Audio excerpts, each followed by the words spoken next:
సీతారామరాజు జిల్లా మన్యంలో దేవీపట్నం మండలం గానుగుల గొంది గ్రామంలో సిపిఐ ఎంఎల్ లిబరేషన్ నాయకత్వంలో డాక్టర్ కోట్నీస్ ప్రజా వైద్యశాల పేరుతో జరుగుతున్న వైద్య సేవ కార్యక్రమంలో భాగంగా ఆదివారం వైద్య శిబిరం నిర్వహించారు. ఈ శిబిరంలో డాక్టర్ చెరుబిల్లి సత్యనారాయణ పాల్గొని గిరిజనులకు ఆరోగ్య సూత్రాలను వివరించి సుమారు 145 మందికి వైద్య పరీక్షలు నిర్వహించి ఉచితంగా మందులను అందజేశారు.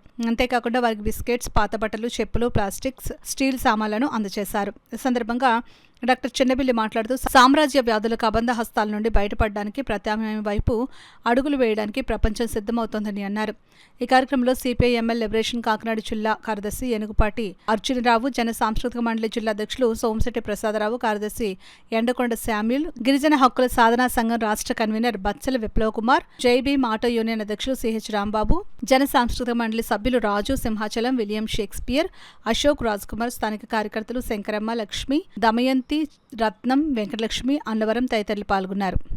అమెరికాలో అతి పెద్ద నగరంగా ఉన్న న్యూయార్క్ను ప్రపంచ వాణిజ్య, ఆర్థిక, సాంస్కృతిక, మీడియా రాజధానిగా చెబుతుంటారు.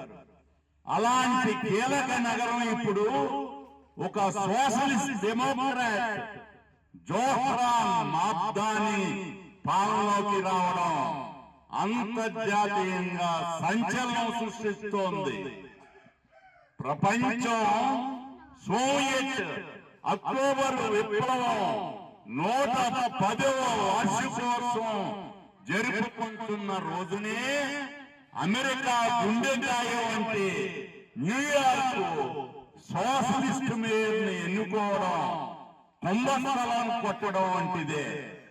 వామపక్షాల మద్దతుతో సోషలిస్ట్ క్యాథరిన్ కొన్నోలి ఐర్లాండ్ అధ్యక్షునిగా ఎన్నిక కావడం కూడా, అధ్యక్షురాలిగా ఎన్నిక కావడం కూడా ఈ పరంపరలోనిదే. అందుచేత మనం అంతా పోరాడదాం. ప్రజాస్వామ్యం, సోషలిజం